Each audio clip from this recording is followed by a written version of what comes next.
আসসালামু আলাইকুম, কেমন আছো সবাই? আজকে অনেক মজার একটা ভিডিও নিয়ে আসছি। সেটা হচ্ছে একটা বোনাস টিউটোরিয়াল। তাই আইসিটি চ্যাপ্টার 2 নিয়ে রিসার্চ করতেছিলাম।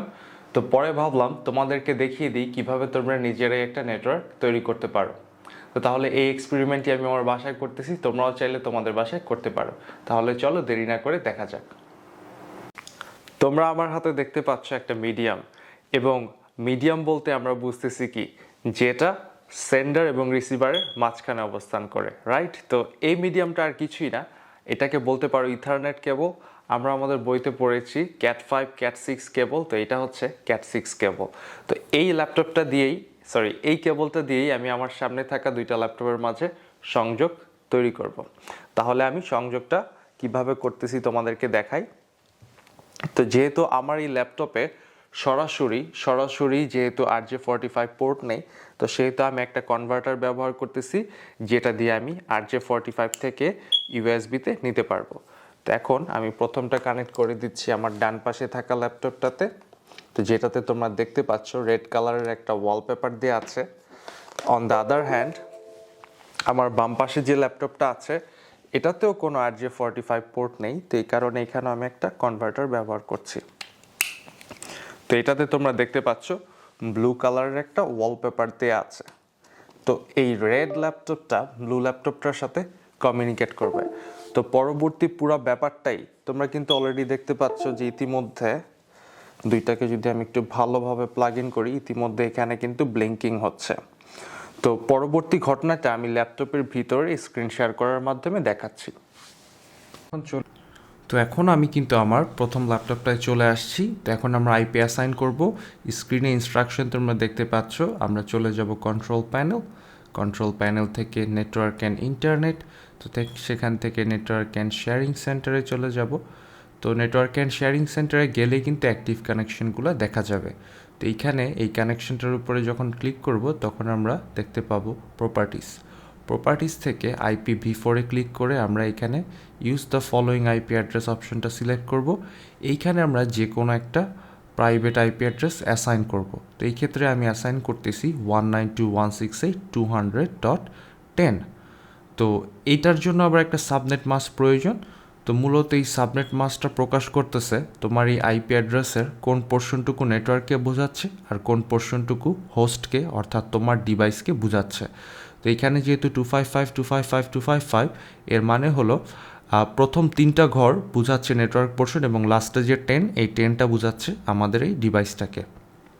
তো আমি ঠিক একই সাবনেট মাস্কে একই নেটওয়ার্ক পোর্শনে আরেকটা হোস্ট হিসেবে দ্বিতীয় ল্যাপটপটাকে কনফিগার করব, অর্থাৎ 10-এর জায়গায় আমরা 11 দিব। তো এখন আমরা অলরেডি এটাকে সেভ করে ফেলেছি। তো আমরা এটাকে ক্লোজ করে যদি আবার ওপেন করি, আমরা দেখতে পাবো এখানে ডিটেলসে ক্লিক করলে যে এখানে আমাদের আইপি অ্যাড্রেসটা কিন্তু আপডেটেড হয়ে গেছে। তো এবার আমি আমার দ্বিতীয় ডিভাইসটায় চলে আসছি। তো দ্বিতীয় ডিভাইসটা তো একইভাবে আমরা কি করব, কন্ট্রোল প্যানেলে চলে যাব। তো কন্ট্রোল প্যানেল থেকে আবারও নেটওয়ার্ক অ্যান্ড ইন্টারনেট, সেখান থেকে নেটওয়ার্ক অ্যান্ড শেয়ারিং সেন্টার। তো এখান থেকে আমরা আবার আমাদের কানেকশনটায় ক্লিক করব। তো ক্লিক করার পরে ঠিক একইভাবে আমরা চলে যাব প্রপার্টিসে, এবং এই প্রপার্টিস থেকে আমরা চলে যাব ইন্টারনেট প্রোটোকল ভার্সন 4 অর্থাৎ IPv4 অ্যাড্রেসে। তো এইখানে ক্লিক করার পর আমরা আবারও use the following IP address. তো এইখানে আমরা কি নাম্বারটা দিব, 192.168.200.11। যেহেতু আমার ব্লু ল্যাপটপটা ছিল 10, সেহেতু আমি আমার রেড ল্যাপটপটাকে 11 দিচ্ছি, এবং সাবনেট মাস্ক একই রাখতেছি 255.255.255.0। সো এর মানে হচ্ছে একই নেটওয়ার্কের মধ্যে আমাদের দুইটা হোস্ট অবস্থান করছে। এই কারণেই দুইটারই নেটওয়ার্ক পোর্শন একই, অর্থাৎ প্রথম 3টা অক্টেট কিন্তু একই।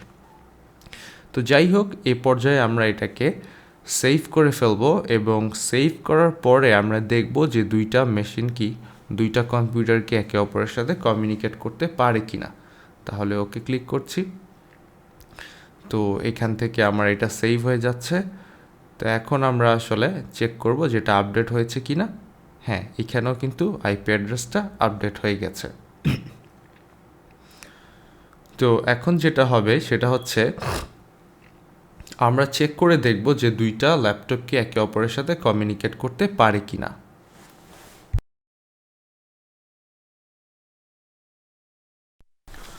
তো এই কমিউনিকেশনটা চেক করার জন্য চলে যাচ্ছি কমান্ড প্রম্পটে। তো তোমরা সার্চে যে কমান্ড প্রম্পট টাইপ করলে বা সিএমডি টাইপ করলে এটা চলে আসবে। তো দেখো এইখানে টাইপ করতেছি PING, তারপরে আমার প্রথম ল্যাপটপটার আইপি অ্যাড্রেস যেটা ছিল 200.10, তাই না?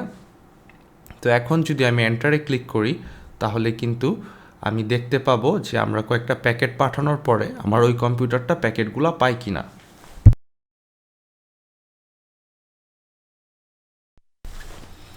দেখো 4টার প্যাকেট আমরা পাঠিয়েছি, 4টাই কিন্তু রিপ্লাই এসেছে এবং এখানে কিন্তু স্ট্যাটিস্টিক্স দেখা যাচ্ছে packet send for, receive for, lost 0%।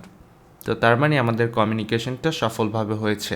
কিন্তু শুধু কি তাই না, আমরা যদি একটা ল্যাপটপ থেকে আরেকটা ল্যাপটপের সাথে কমিউনিকেট করতে পারি তার মানে আমরা একটা ল্যাপটপ থেকে আরেকটা ল্যাপটপে রিসোর্স শেয়ার করতে পারবো, আরও অনেক কিছু করতে পারবো। দেখো তোমরা যদি রিমোট ডেস্কটপ কানেকশন নামের এই প্রোটোকলটা ব্যবহার করো তোমাদের কম্পিউটার থেকে, এখানে যদি আমরা আমাদের ব্লু ল্যাপটপের আইপি অ্যাড্রেসটা দিয়ে দিই 192.168.200.10, তাই না? তো আমরা যদি সেই আইপি অ্যাড্রেসটা এখানে বসিয়ে দিই তারপরে কিন্তু আমরা ওই ল্যাপটপটাকে রিমোটলি অ্যাক্সেস করতে পারবো। কিন্তু আমাদের ইউজার নেমটাও বসাতে হবে, কারণ যেহেতু আমার ওই ল্যাপটপটায় আমার নিজের একটা ইউজার প্রোফাইল রয়েছে এবং এটার একটা পাসওয়ার্ড রয়েছে। সো সেই কারণে ইউজার নেম এবং পাসওয়ার্ড ছাড়া কিন্তু আমরা অ্যাক্সেস করতে পারবো না। তো আমি ইউজার নেমটা বসিয়ে দিলাম, তারপরে আমরা ক্লিক করব কানেক্টে ক্লিক করার পরে এইখানে আমার পাসওয়ার্ডটা চাচ্ছে। তো এইখানে আমি আমার ওই ব্লু ল্যাপটপের পাসওয়ার্ডটা বসিয়ে দিচ্ছি, তারপরে আমি ক্লিক করব ওকে। এখানে আমি ইয়েস ক্লিক করব। দেখো চমৎকারভাবে কিন্তু আমরা ওই ল্যাপটপটার মধ্যে প্রবেশ করে ফেলেছি, তাই না? দেখো আমি কিন্তু একটা ল্যাপটপ থেকে আরেকটা ল্যাপটপকে রিমোটলি অ্যাক্সেস করতেছি, তাই না? একই সাথে কিন্তু আমি এখন 2টা ল্যাপটপে কাজ করতে পারবো। সো রিমোটলি একটা ল্যাপটপ থেকে আরেকটা ল্যাপটপকে যেভাবে অ্যাক্সেস করতে পেরেছি, এভাবে যদি কোনো একটা সার্ভিস যদি আমার একটা ল্যাপটপে রানিং থাকে সেই সার্ভিসের সুবিধাটা কিন্তু আমি আরেকটা ল্যাপটপ থেকে নিতে পারবো, যেহেতু আমরা একে অপরের সাথে কমিউনিকেট করতে পারছি। তো আজকের ভিডিওটা ছিল জাস্ট তোমাদের বোঝার জন্য। তোমরা চাইলে প্র্যাকটিস করতে পারো, বা এর থেকেও সহজ আরও কিছু প্র্যাকটিস তোমাদেরকে আমি প্রোভাইড করব, যেটা তোমরা তোমাদের ওয়াইফাইয়ের মাধ্যমেই তোমাদের মোবাইলের সাথে বিভিন্ন সার্ভিস আদান প্রদান করতে পারবে। তো আজকে এই পর্যন্তই, সবাইকে অনেক ধন্যবাদ।